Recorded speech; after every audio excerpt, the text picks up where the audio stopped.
Gaano ka nakatagal, ma'am, in totality? Ilang years na? Mula pa ng 2016, sir, nalipat kami sa brigade doon sa City Hall, sir. Tapos, lipat ulit kami sa wildlife. Then, nalipat ulit kami dito. Yun.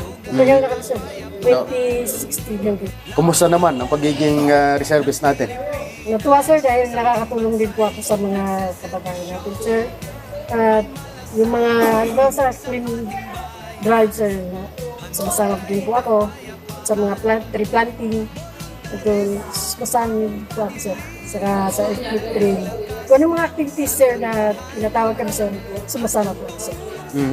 Para sa iyo, ano ang ibig sabihin ng laang kawal? Reserve, sir, reserve. Reserve. Okay, sige.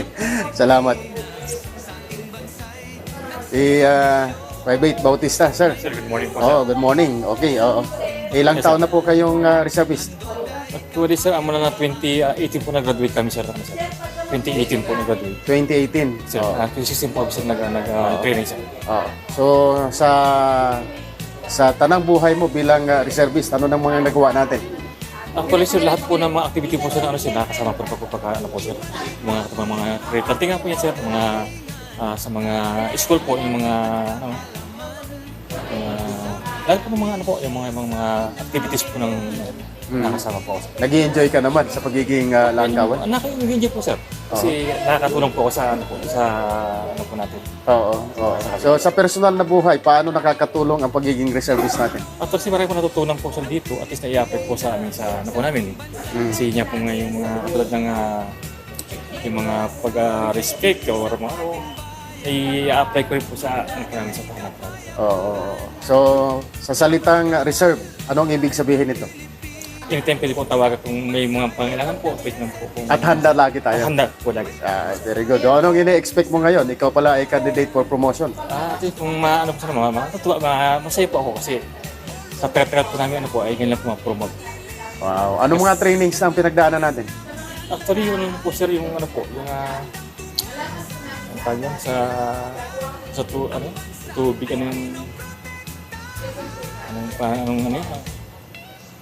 Marami na tayong training. war fighting, at saka yung ano po yung sa at saka yung sa hindi ko matanda po. Nakalimutan mo na iba. Alalahanin mo yun. Naganda po kasi na. Sige. Anong mensahe mo para sa mga nagnais maging langkawal? Sana po gawin po natin kasi makatulong po sa ating sa kalikasan at sa mga kung pangangailangan po. At sana po ituloy-tuloy po natin yung pagiging reservist para lagi handa tayo para hindi matutunan ibang Ako po si Corporal Arturo Sanchez, sir. Class of Mandaragit, class 4711. My serial number po is ML-T11001945. Our class name is Class Mandaragit, sir. Ano masasabi mo sa pagiging reservist? Sir, yung maganda po yung pagiging reservist dahil ito matagal ko na pong pangarap ito na nung kabataan ko na makapasok sana sa regular force. Ang kaso, ang tatay ko po kasi ay naging military din po rito, na-assign siya sa J4 dito sa Camp Aguinaldo. Nung time na yun, nagpapapasok ako sa kanya. Ngayon, ayaw niya dahil nga after ng 6 months na mga naipasok niya, pinadadala na agad sa Mindanao. Kaya hindi niya ako, diniscourage niya ako na muna magtuloy dahil nga napakadelikado sir ng sitwasyon sa Mindanao at that time. Early 70s and then to 80s. Yan, nakakaguluhan pa doon sa Mindanao sir. Ngayon, natupad yung pangarap ko na makapagsuot na itong uniforme pero dumaan naman kami sa matinding hirap din ng pagtitraining sir. Na ang inaakala nung mga iba, na kung pag nagsuot na ng ganito, ganun-ganun lang. Bago namin na isuot to sir, dumaan naman kami sa kung ano yung pagtitraining ng mga regular force, ganun din yung inabot namin training. Kaya gaya nung sinabi ni Sergeant Bautista, about war fighting, nakaranas din kami sir. Kung ano yung training mismo nga ng regular sir, dinaanan din naman namin. Lalo na sa firing. Kaya eto, natupad ko. Nakapagsuot kahit na nasa reserve force po tayo. Oo. kahit na ikaw ay pinagbawalan ng tatay mo, pero ano ang naging motivation mo? Bakit ka gustong-gusto May motivate, sir, is ito nga, sir, makatulong tayo sa bansa natin. Magkaroon tayo ng kahandaan, maging reserbang puwersa na makatulong sa regular force. As we are in the reserve force nga. And then kung ano yung pagiging military discipline, dala-dala namin.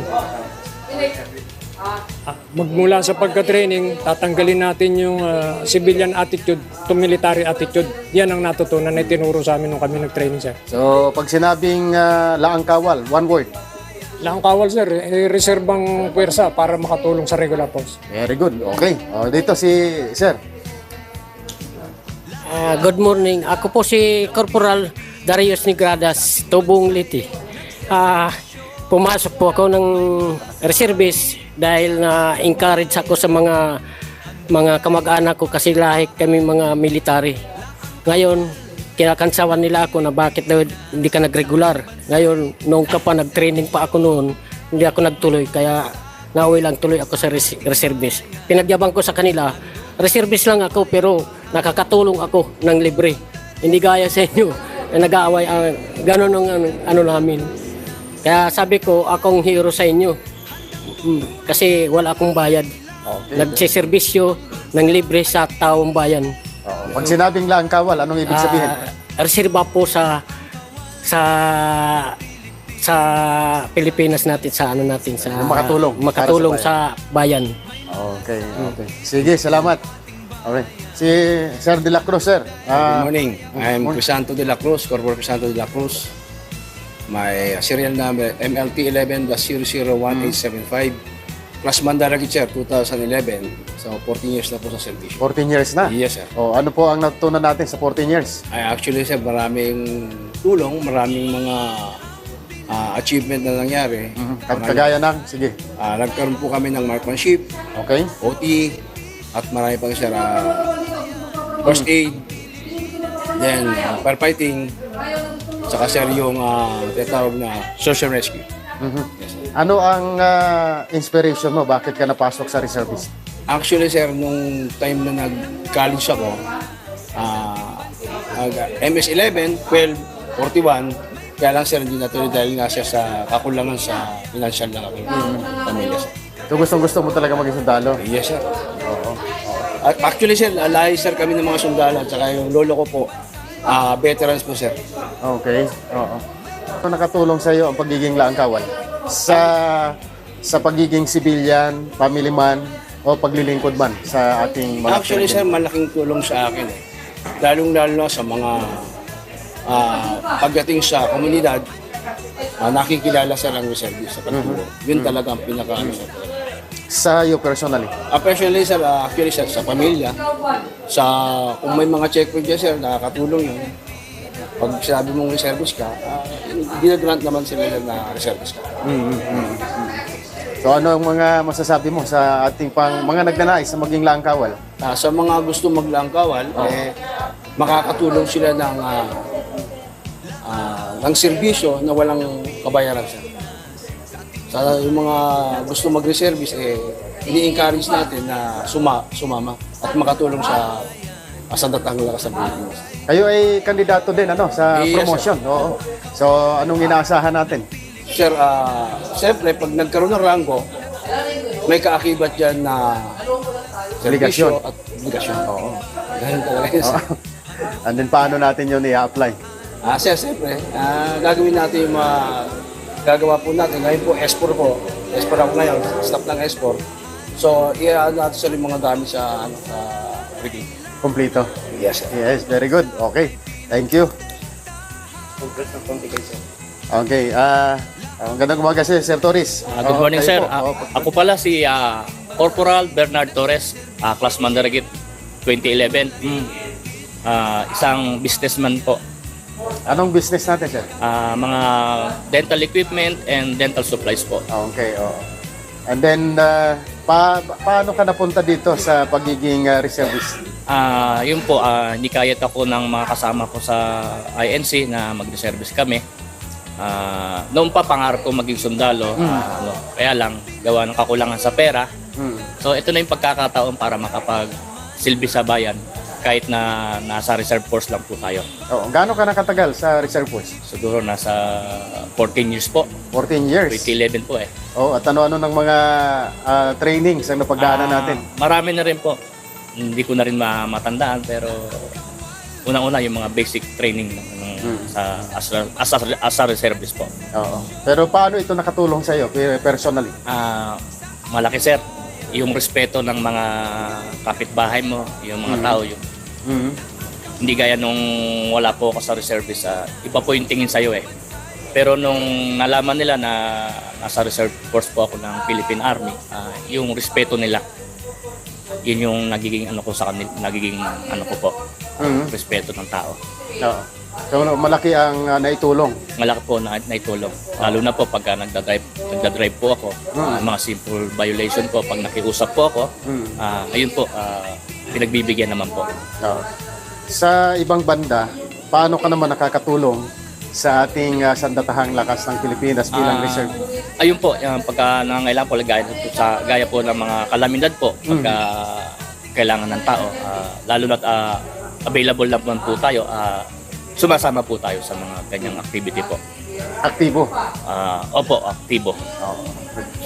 So, ano yung mga maipapayo mo sa mga gustong maging laang kawal din? Yun po, kung meron kayong pusong volunteerism, ito rin pagkakataon nyo na makapagsilbi sa bayan at karagdagang pwersa po sa ating sandatahang lakas. Yun lang po. Salamat.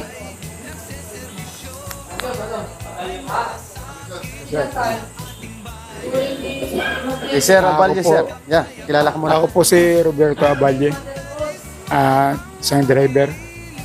Nakatira po sa dito rin, mismo sa QC. Kaya ako lang gusto ko pong maging isang reserve army na para makatulong sa bayan o anumang calamity. Number one, yung may baha o sa brigada, eskwela. Ako po yung nandun po, maging aktibo po sa mga kalamidad na pagtulong sa kapwa. Gaano ka nakatagal, sir? Almost 7 years, sir. 7 years? Yes, sir. O, taga saan po? Ito po sa may Quezon City rin po. Quezon City. Opo. Oo. Anong trabaho mo? Driver po, Ng tricycle. tricycle. Yes, O, sir. bakit naisipan niyo maging reservist? Nung sir, nung bata pa lang ako, gusto ko nga talagang maging reservist na tumulong. Kahit ayaw man pumayag yung magulang ko na maging army ako na sana. Gusto ko nga sana maging regular ako, pero ayaw talaga ng mama ko. Kaya nung pangarap ko sir talaga na maging reservist, na inano ko talaga na ito na ang pagkakataon na kahit reservist man, kahit walang sahod, walang allowance, na makatulong ako sa kapwa ko. Lalo na sa mga may bagyo sir, lalo na dito sa Quezon City, laging may baha No. sa amin. Kaya yun ang ano ko na makatulong ako sa kanila kung paano tumulong. At nagagawa mo naman. Yes sir. Oo. Kasi kami po laging may baha dyan sa amin, sa may paho. Yan po ang lagi kong na ako ang Ikaw ang nangunguna. yes sir, Oo. tumulong sa kanila Oo. para na makilala nila ako ang isang reservist na hindi nagpapabaya sa community o sa anong Oo. Matagal mo nang ginagawa yan. Yes sir, kasi bali nung nasa barangay pa ako sir, yun po ang ano namin, lalo na yung sa kapitan namin, kaya sabi na sa akin, Abaye, ikaw ang magano kasi bilang ikaw isang reservist na maipakita mo sa amin kung tunay ka talaga na maging reservist Na o para nakakatulong. yes sir. Oo. Para Ano tumulong. naman ang sabi ng inyong barangay at saka yung mga kababayan mo na mga kasamahan nun sa community? Ayun nga sir, natutuwa sila na may isang reservist dito sa atin. Sana may marami pa na may encourage na tumulong o maging reservist dito sa ating barangay na katulad mo na nakakatulong ka. Sa hindi lang yan sa baha, yung may na aksidente o sunog, sir, andun din po ako. Yung kailan lang may sunog doon, andun po ako na mag-assist po ako kung ano ang gagawin, kung paano tumulong, na ano yung mga motor na hindi masunog, lahat ng tao, yun po, pinapakita ko po sa kanila na ako ay isang tunay na reserve. Oo. Pero ano pa yung mga ano pa, ang mga na-experience mo na disaster o kalamidad na ikaw ay naroroon? Yun sir, yung may na-aksidente sa mga kalsada, na Nandun ka halimbawa, nandun sir, yung motor na tumutulong po kung inaano ko po kung anong nangyari sa inyo, ano, tinatanong ko po sir, at saka yun, bago ko sila, ano, may, ano, sa mga ibang tao sa ambulance, at least nag-assist din po ako bilang isang reserve.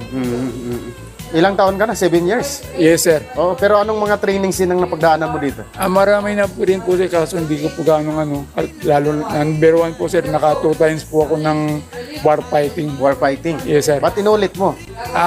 Inano ko lang ulit sir kasi Nag-master ka? opo, na gusto kong ano ulit na may kakulangan po kasi na hindi ko Hindi mo naintindihan. naintindihan. Kaya inulit mo? Inulit ko po ulit. Oo. Doon sa mga driver na mga kasama mo, tricycle driver, Yes sir. oo. Anong impression nila sa iyo bilang part ng reservist? Ayun sir, nandun po yung paggalang nila kahit sabihin mo na driver lang po na ako, inaano ko naman sa kanila sir, na pinapakita ko sa kanila na pagiging isang reservist, kung paano tumulong sa kanila, na ano rin po nila, naintindihan din po naman nila. Hindi mo ba sila hinikayat na maging bahagi din? At sir, mayroon din po akong mga kasama na naging reservist. Sa ngayon po, medyo nandalig mo sila gawa nung kulang sila sa financial. So, ang sabi ko naman sa kanila, tayo sa reservist, inano natin yan na maging reservist tayo na kahit walang kabayaran, basta makatulong tayo sa bayan ng Pilipinas. Wow, okay. Sige sir, so kung mayroon pang nais na maging bahagi sa reservist, anong may papayo mo?